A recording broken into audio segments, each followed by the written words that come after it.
Hi everyone! Today we're going to go through a material demonstration and walkthrough for the use of texture or the creation of texture in a drawing. And we're going to be using Conte crayon. For those of you who have trouble remembering which one that is, we used this one for the space and emphasis assignment, which was done the first week that we were online. For the first week we were officially online.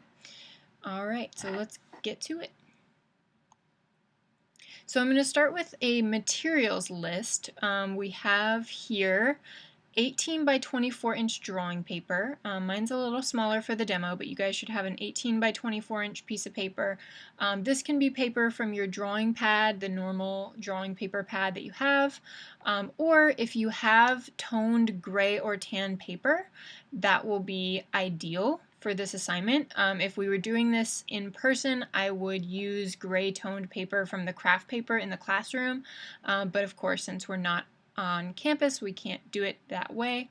So we'll make do with whatever you have. If you do have the regular drawing paper and don't have toned paper, that's no problem at all. I'm going to walk you guys through both ways of doing this, whether you use the toned paper or the basically make your own toned paper with the Conte and regular drawing paper. You're going to need your Conte crayon. Required are just black and white colors.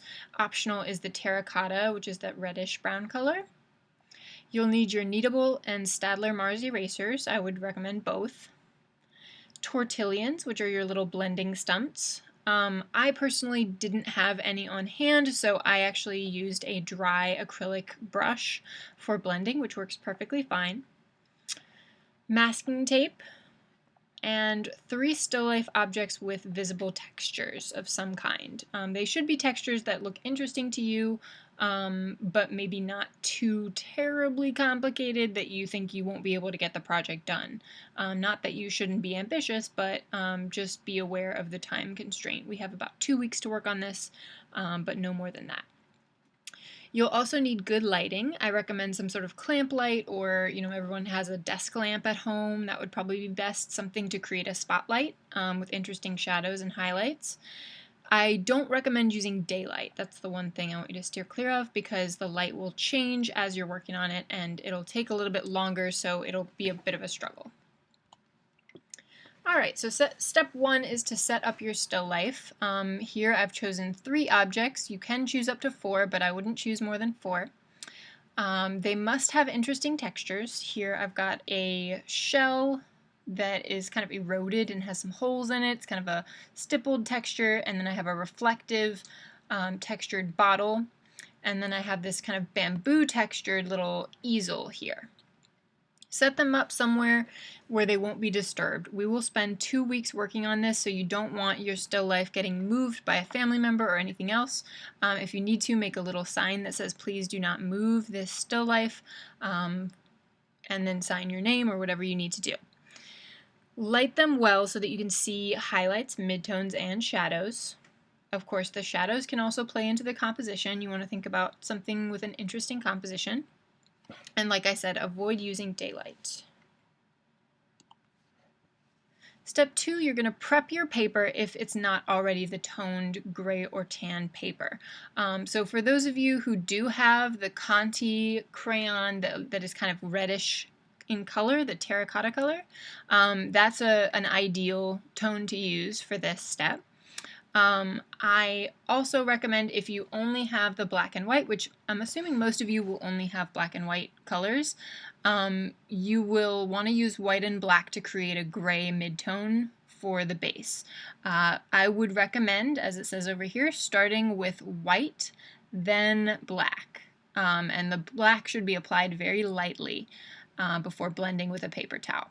If you use the black first, you'll create a lot of textures that will be very hard to get out. It's the same concept as when we use compressed charcoal. The black Conte is very strong and it leaves marks behind, especially with the dark colors, so be aware of that. Here's a little video showing you how I blended the terracotta. That's basically what you're going to want to do, using the masking tape as a border, creating as even a surface as you can. Step 3, you're going to create a gesture drawing. I'm just in this demo showing you two different little demos of one object each, but you will do the whole still life at once. You're going to create a gesture drawing. You're going to use a light touch and terracotta or white, but not black, to do the gesture. Again, the black is very hard to erase, so you want to leave that for last if you can. You're going to erase your highlights out first. Here you can see I was using the kneadable eraser for larger areas, and if you're trying to erase a dark black, I would use the Staedtler Mars eraser, but for this step, the kneaded eraser is perfect. You're going to want to pull out all of the highlights in that still life that you can see. I'm working with a surface that is a white table, so it's important to note too the local color of the objects. This shell is kind of it's like a muddy light green color, and the table itself is bright white, so the table itself is brighter than the object, with the exception of some brighter highlights. You can adjust contrast in your image, but you do want to think about how that object comes across and what the local value of that object is. After erasing the highlights, the brightest highlights, you're going to add white over the erased areas and then add some basic midtone values using terracotta and black. So you can see here that I used a stippling texture. Remember stippling from our ink unit. So I stippled a little bit of black in here, not really being too precise, but starting to build a little bit of that texture that's there. I also went back in with terracotta and added a little bit more shading to allude to the shape of the shell, which is upside down, so it's a concave shape. Then you're going to add your darkest shadows. Really, with this step, I just added my cast shadow. Step 6, you will use your tortillons to blend the first layer of Conte. So this is important. You don't want to just leave it at that first application of Conte.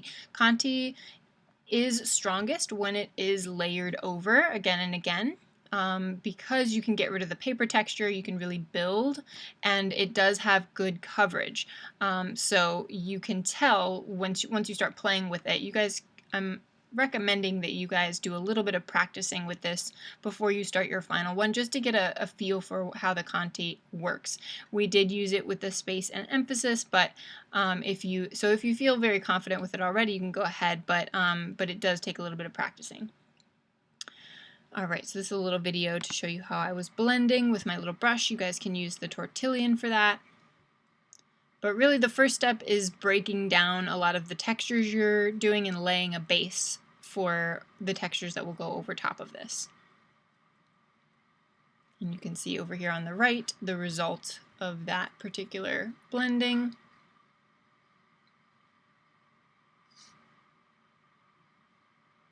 Here I'm also getting rid of the dark outlines, trying to anyway, and I'm going to continue doing that as I work on this drawing. But you want to be working your background color closer to the object and working the highlight values closer to the outline so that you cover that line and we're just seeing the value contrasts. Step 7, you'll pop in the brightest whites and darks over the blended first layer.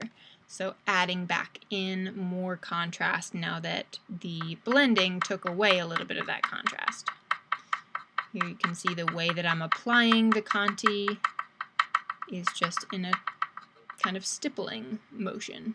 The turning of the tool creates varied sized stipple marks.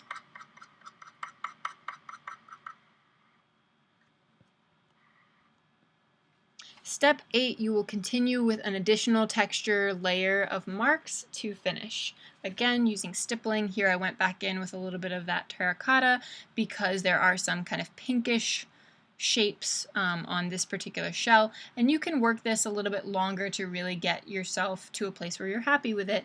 I had to do a little bit more rushing because I'm trying to get this demo done with all the video editing, etc. For those of you who are using toned paper already, either a gray or a tan, the steps are a little bit different but very similar. You'll apply the Conte, and the Conte responds really well to blending. You can see that it gets rid of the paper texture as soon as you start to blend it, either with your finger or with a tortillon. It responds well to layering on top of itself. So, these are the basic colors that most people who use Conte might use. But of course, you guys may only be using white and black. That's perfectly fine. But this is just to show you how these things look when they're layered over without blending and then with blending. So these three down here are not blended. The top one is blended. All four over here are blended. But you can see that the different combinations, let's look over here, the different combinations of which comes first. If white comes first and then the terracotta, it's a little bit different than if the terracotta comes first and then the white, especially with the black and white. You can see that black layered over white is a little bit lighter and white layered over black is a little darker, things like that. So doing a little bit of experimentation with the colors that you have will be helpful. You can also blend the Conte with the tone of the page. So down here is a good example of that, where you're using it very lightly, not a lot of pressure, and then blending with your finger or with a paper towel to get a mixture between the color of your Conte and the color of the page. Or you can use the Conte to layer with other Conte colors. But one thing to keep in mind is that you must preserve your highlights early on in the drawing by layering white first. So in all of those areas that you're sure need to be bright white, start with a layer of white. If you need to get back to white and you went down with another color first, that's perfectly fine. It is possible to get very, very close to that pure white again, but you have to remember to erase first. So this is a good example. I erased out both of these sections here. You can see the white layers over. The harder you pressed, this top area was a little bit firmer pressure, the bottom was lighter pressure, and erasing those out is different because it's harder to erase the firmer pressure, and therefore you won't get quite as light of a highlight out of that one. But either way, you can still get a good deal of difference, so make sure you're erasing first to get highlights back. Alright, so when we do a step-by-step on the toned paper, we start with white. You want to go heavier and darker, or lighter, where you see white highlights.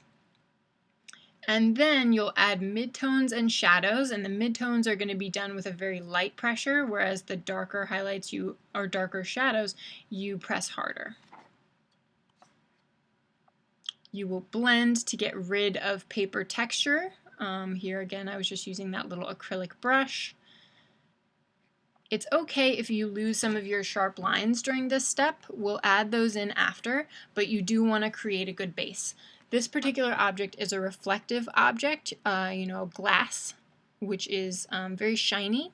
So the soft blends do happen, but there's a lot of hard-edged lines over top of those soft blends. So this first step is just getting the soft parts drawn in, and we will add more on top.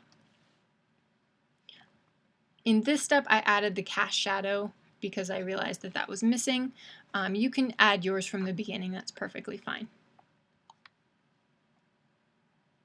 Here I blended the cast shadow and then went back in and popped the brightest white highlights and darkest blacks, especially on areas that appear super shiny, like up here on the cap. It was more of a metallic, shiny thing, and then we had some really nice reflective bits at the edges. It's important to note too that with reflective clear bottles or transparent bottles, you do get a lot of emphasis on the brighter whites and blacks on the very edge, and then a lot more blended midtones at the center.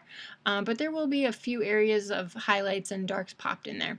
And here I'll insert a picture of a close-up where you can see the breakdown of a shape on this bottle. But what you're looking for is distinction between highlight, midtone, and shadow, making sure that you're utilizing the tone of the page as one of the midtones. It doesn't have to be the only midtone that you use, but it should be one of them. So here's what that looks like a little bit closer up. This particular sketch was very small, so I had trouble getting those individual textures. But for you guys, I want you to zoom in a little bit more on your objects so that you really can focus on those textures. All right, now you can go ahead and start your own. So remember, this would have been a 2 full week class assignment.